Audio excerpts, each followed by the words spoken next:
So, tabi mo muna. Oh, alam mo ba bakit kita pinara? May lisensya ba? O, patingin mo na ako ha. Check lang kita.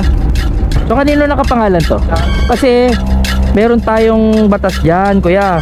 So, magkano magiging violation? 5,000. 5,000. Umiyak ka pa dyan. Susunod po, lagyan na po natin ng plaka. Pero may time po na hindi naasahan na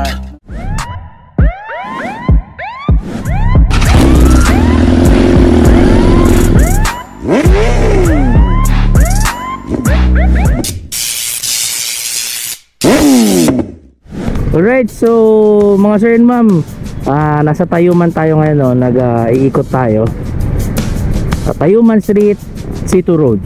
Alright, so as you can see, meron ako napansin dito isang delivery rider, no? Pero ang napansin ko sa kanya is meron siyang helmet pero wala siyang visual plate. Ano yun? Yun yung plaka, wala siyang visual plate. So makikita mo, di ba, walang plaka. Actually mga sir, sa mga nagmumotor tulad ko, ako nagmumotor ako, no, kailangan meron tayong mga tinatawag na virtual plate, no. Dapat nakalagay yan sa ating mga motor kasi yan ang ating identity. Okay, so kapag wala tayong identity, no, mahirap yan kasi tulad nga na sinabi ko, pagka tayo ay nasagi or tayo yung nakasagi, or wag naman sana makadisgrasya tayo, so wala tayong pagkakakilanlan, no. As you can see, majority ng ating mga nagmumotor ay may mga visual plate, no. Kasi pag sa ganyan, halimbawa kung kayo man yung masasagi, mahirap ma-identify yan kung kayo yan, di ba?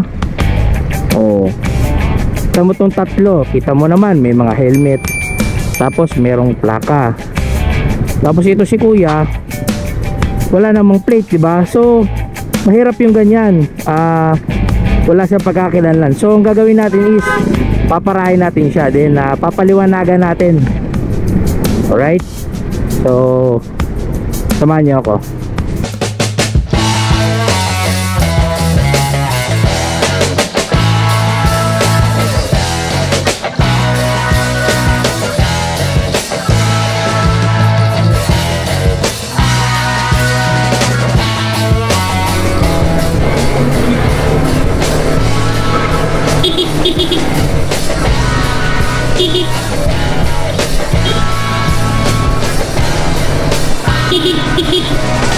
So, tabi mo muna.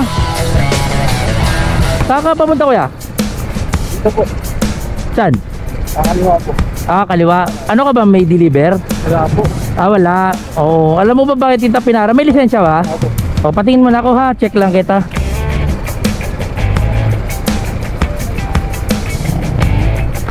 So, check muna natin si sir, no? First things first, kailangan meron tayong license and meron tayong ORCR na hindi expired. So pag sinisita ngayon, yan ang hinahanap na ngayon.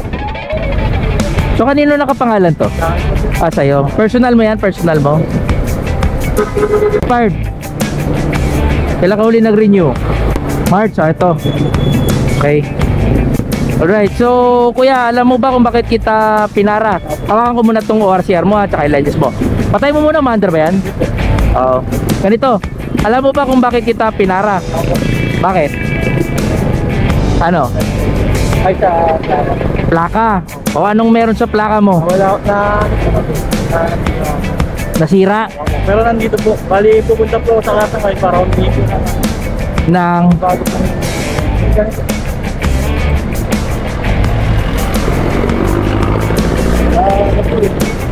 naputol? Alam ko isang beses lang sila magbibigay niyan. Pagka bili mo nito, di ba yan yung binigay nila sa'yo? Oo. Wala pa po yung plaka. Kaya nagbakakali lang po ako. Wala pa yun, matagal pa yun. Akin nga, motor ko 5 taon na, wala pang plaka Bayad na lahat-lahat, lumabas na tubo. Diba? So ganito, kasi meron tayong batas dyan, kuya, diba? Kaipit ko muna ha. Papakita ko sa'yo. Basahin mo to. Lakas mo ha. Number plate and frame attached. Be aware of it. Be aware of different LTO violations on plate numbers. Make sure that you have a license plate that's properly attached to your vehicle. For a no-plate violation, you'll incur a hefty fine of 5,000 pesos. Driving with a loose number plate may not only cause damage to your vehicle, but also risk your safety and that of other motorists you share the road with. Okay, so naintindihan mo naman. Ang bilis mo magbasa. Kasi ito yan, oh. Sinasabi dito sa topic natin ngayon, no?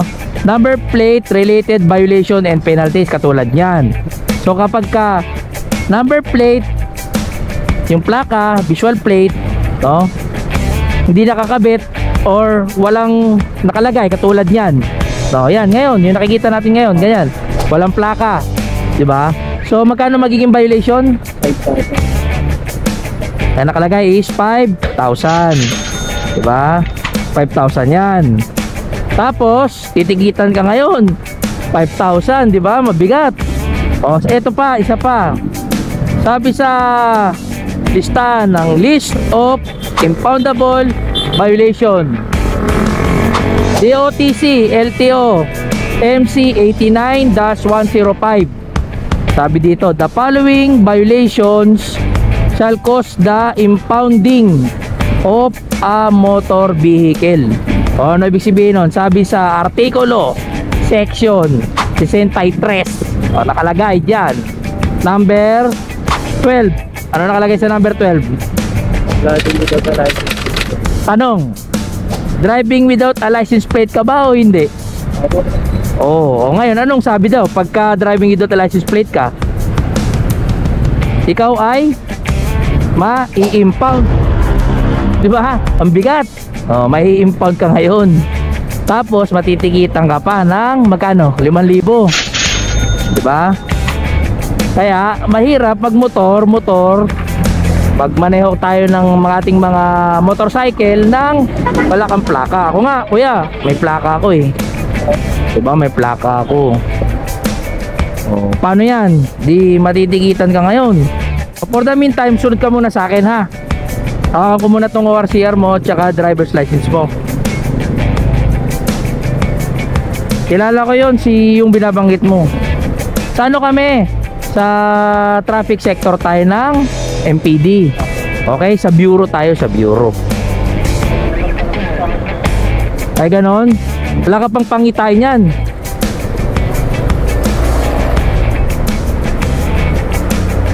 Hawakan mo muna tong ORCR mo. Okay. O ganito.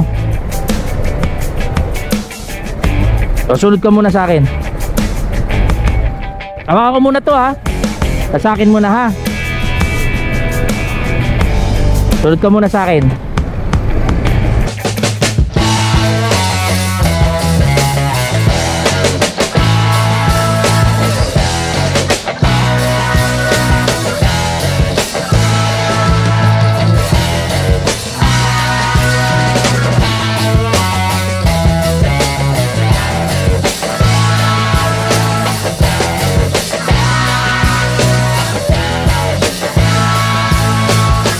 So guys, ito, papasunurin natin siya.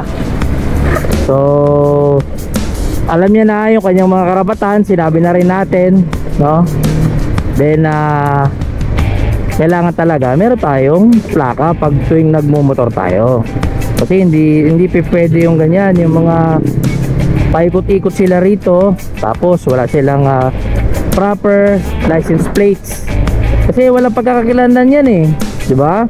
Kung kayo man lumagay sa katayuan ng iba tapos nangyaring hindi maganda, 'di ba?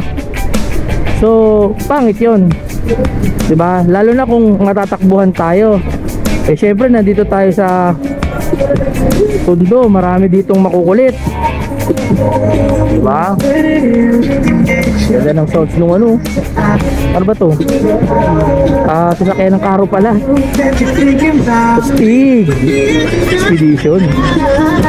Right.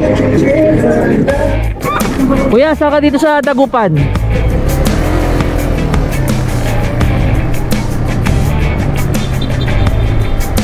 Saka dito sa Dagupan.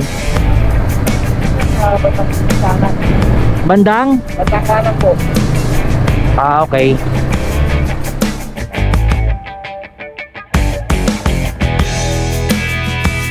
Papunta na tayo dun sa pagawaan nung kakilala ko, dun sa kaibigan ko. Then right now nakasunod siya sa atin. Nagmumotor siya. So ano kayang mga pakiramdam niya ngayon mga oras na to, no? Kasi nabasa niya impoundable yung kanyang violation. Eh kaya, dito ka. Ano yan? Dito na po ako nakatira. Ah, nandyan. Oh, hindi, may dadaanan lang ako. Sumama ka muna, ha? So, sinabi ni Kuya pala na taga ron siya. Kaya akala ko kung bakit tayo tinatawag. No? Pero ngayon, papunta kasi tayo sa kaibigan ko, then papasama tayo sa kanya. So, wala siyang idea anong mangyayari. Tabayanan niya lang.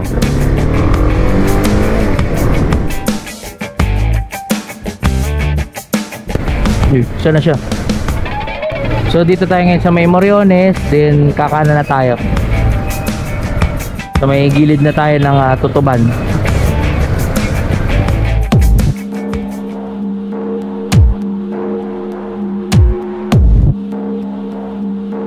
Opo. Opo, sige po kayo. Thank you po. Opo. Opo, thank you po. So ngayon, nag-usap na kami ng pinsan mo, eh, hindi kami dito talaga pwede. Oo, gagawin natin dito, ito, titikitan ko na ngayon to. Yun yung binasa mo kanina na which is 5,000. Tapos, diretso na tayo sa impounding area din sa sa Tres. Okay, kasi ba't ka nagmumotor nang wala kang plaka? Diba? Eh dapat may yan, may plate kasi talaga yan. Pero kawawa naman pinsan mo. Sa Tres to, ma'am, sa Tres. Oo, kasi ma'am. Oo, nakalive ako, ma'am. Ano nyo po si sir? Kapatid ko. Kapatid mo. Oo, nabasa naman na rin ni sir. Ganyan kasi, walang visual plate. Mahirap kasi yan. O, ayaw namin yung ganyan kasi maraming incident na nakakaroon tayo ng mga collision. O, so walang pagkakakilanlan. Kung kayo man po yung nasa dihado, diba? Eh, kawawa naman. Hindi mo makikilala kung sino yung umano sa'yo. O, sige. Ganun na lang.